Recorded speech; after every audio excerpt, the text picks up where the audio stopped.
पढ़ेंगे अध्याय 13 ध्वनि और ध्वनि के रूप। अपने कभी स्कूल में जब पीरियड समाप्त हो जाता है या छुट्टी हो जाती है तो हमें घंटी की आवाज़ सुनाई देती है। तो जब घंटी को बजाते हैं तो उसका भी आपने तरीका देखा होगा। एक पीतल की प्लेट या लोहे की प्लेट लटकी हुई रहती है और उस पर किसी डंडे से मारा जाता है। जब उसको मारते हैं तो उसमें ध्वनि उत्पन्न होती है। इसी प्रकार से कोई अपने पास में आ रहा होता है या कोई चल रहा होता है तो उसकी जो पदचाप होती है अर्थात पैरों की जो चाल होती है उसकी ध्वनि हमें सुनाई देती है।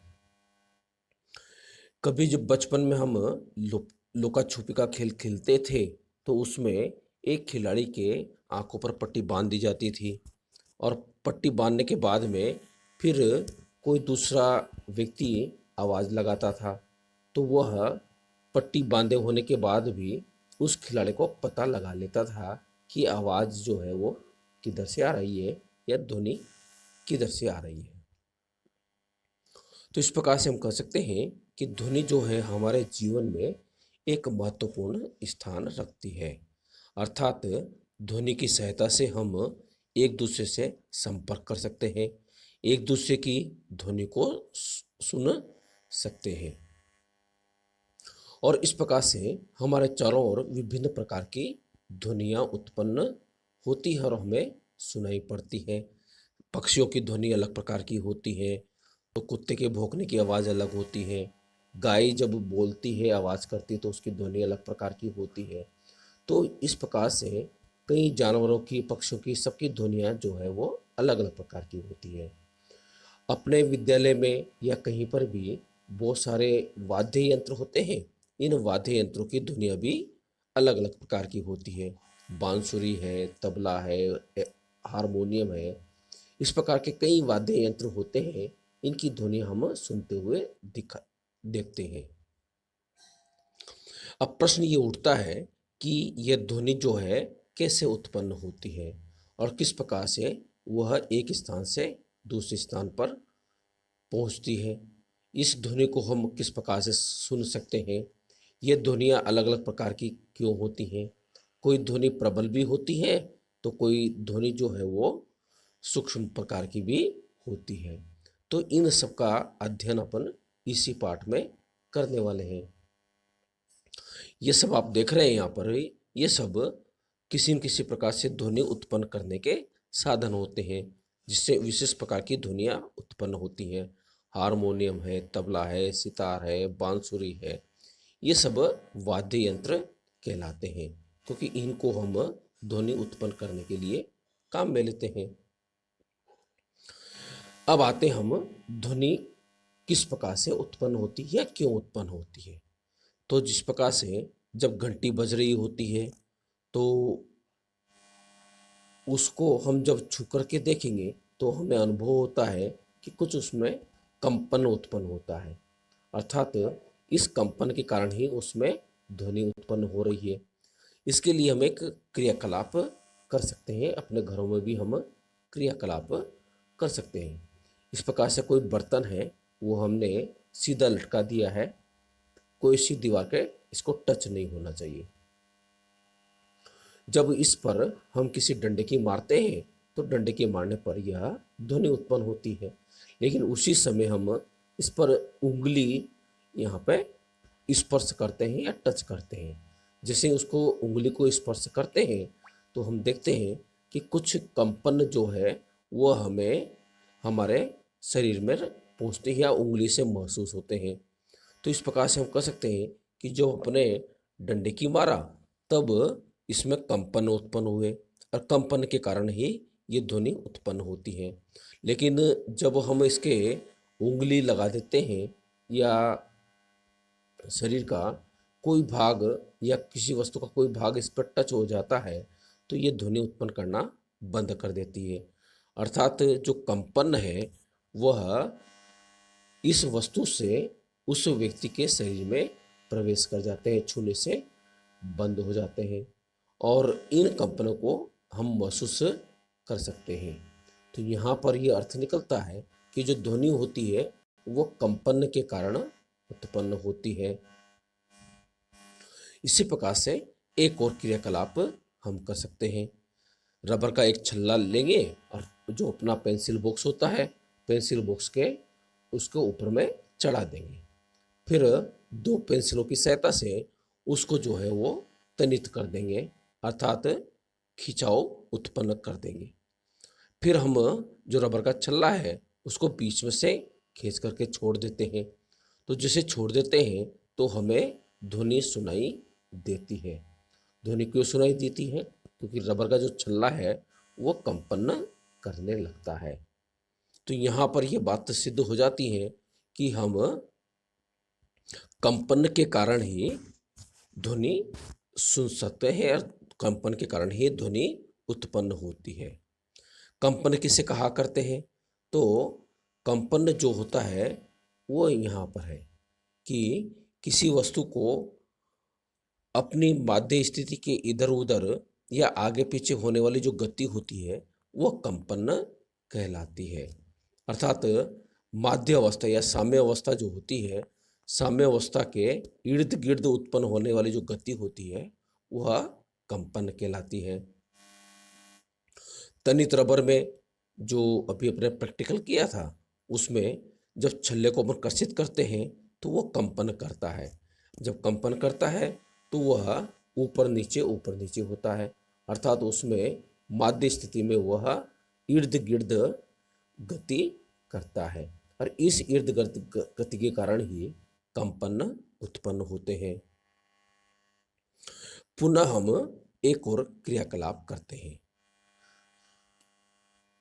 धातु की एक थाली लेते हैं, उसमें कुछ जल की मात्रा डाल देते हैं, फिर एक चम्मच की सहायता से उसके किनारे पर थोड़ा सा उसको आघात करते हैं, अर्थात चोट करते हैं, तो हमें ध्वनि सुनाई देती है।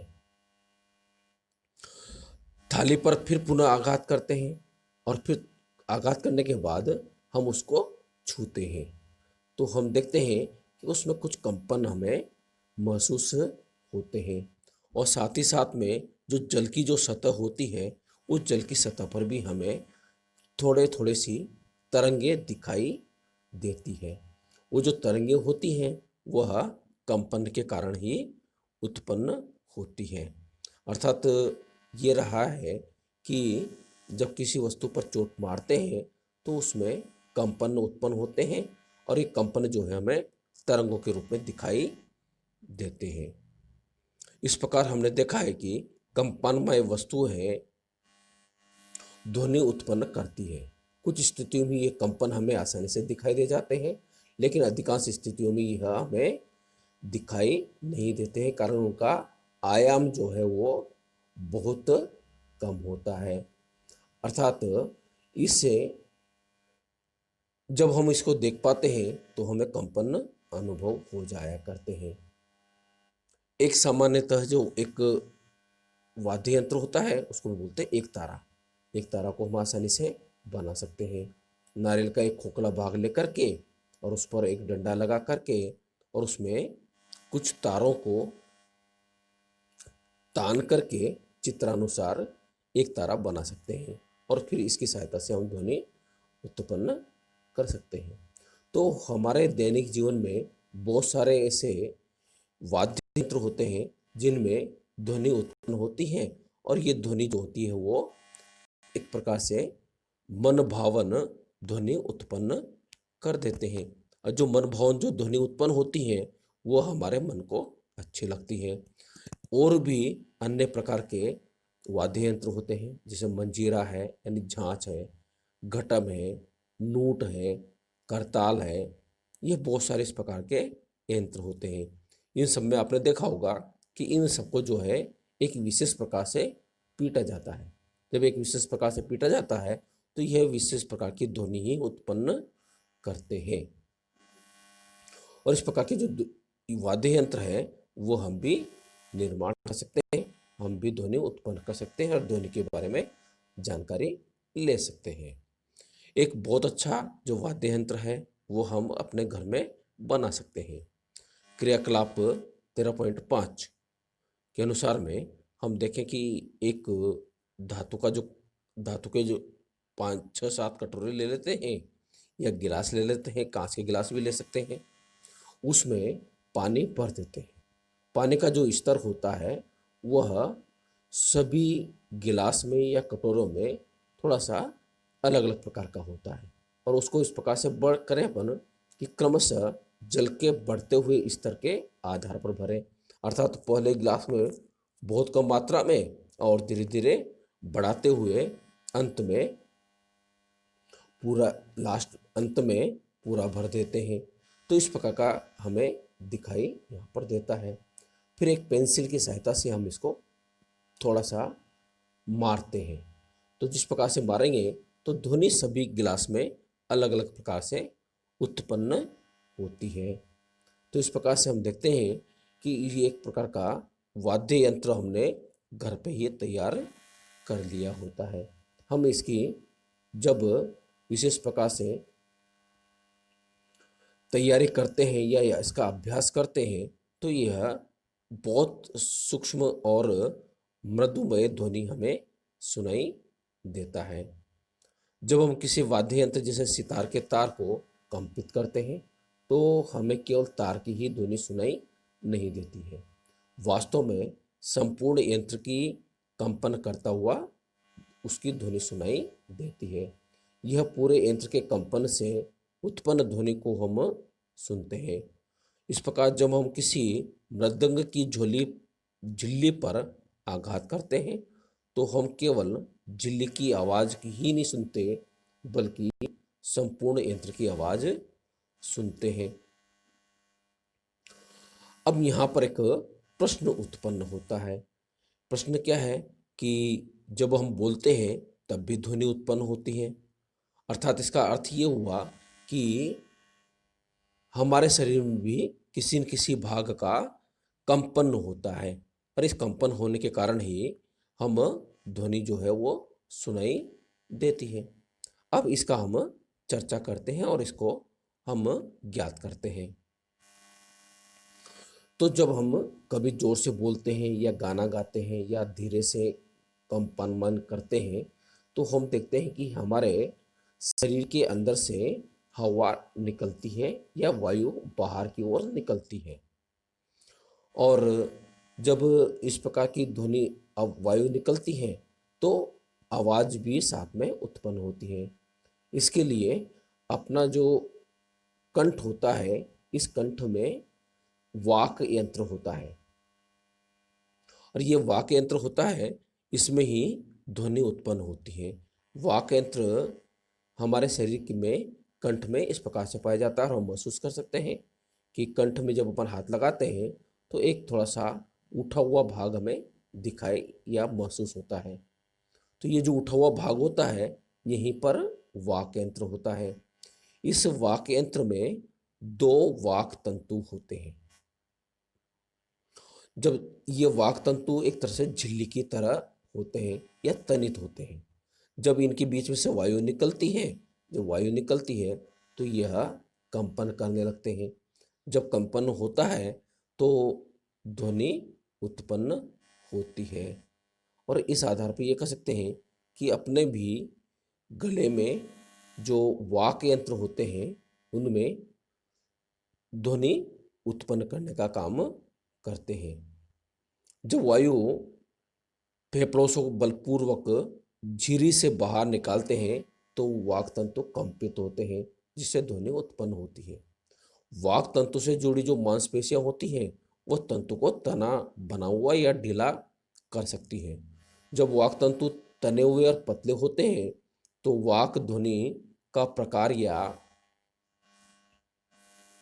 उसकी जो गुणता है वो वाक ध्वनि से भिन्न होती है। वाक तंतु ढीले और मोटे होते हैं, तो इस प्रकार से यह अलग अलग साइज की होने की वजह से ध्वनि भी अलग अलग प्रकार की उत्पन्न होती है। जिस प्रकार से हम कह सकते हैं यहाँ पर ये कि पुरुषों की, बच्चों की या महिलाओं की जो ध्वनि होती है वो अलग अलग प्रकार से होती है। ऐसा क्यों होता है? कारण क्योंकि जो वाक तंतु होते हैं इनकी जो लंबाई होती है वह अलग अलग होती है। पुरुषों में इसकी जो लंबाई होती है वह 20 mm होती है और महिलाओं में यह जो लंबाई होती है वह 15 mm होती है और बच्चों में यह और भी छोटे हो जाते हैं। तो इसके आधार पर ये कह सकते हैं कि ध्वनि जो है वाक तंतु के कारण से अलग अलग प्रकार की उत्पन्न होती है। अब अगले अध्याय में पढ़ेंगे हम कि ध्वनि है वो एक स्थान से दूसरे स्थान पर किस प्रकार से पहुंचती है। धन्यवाद।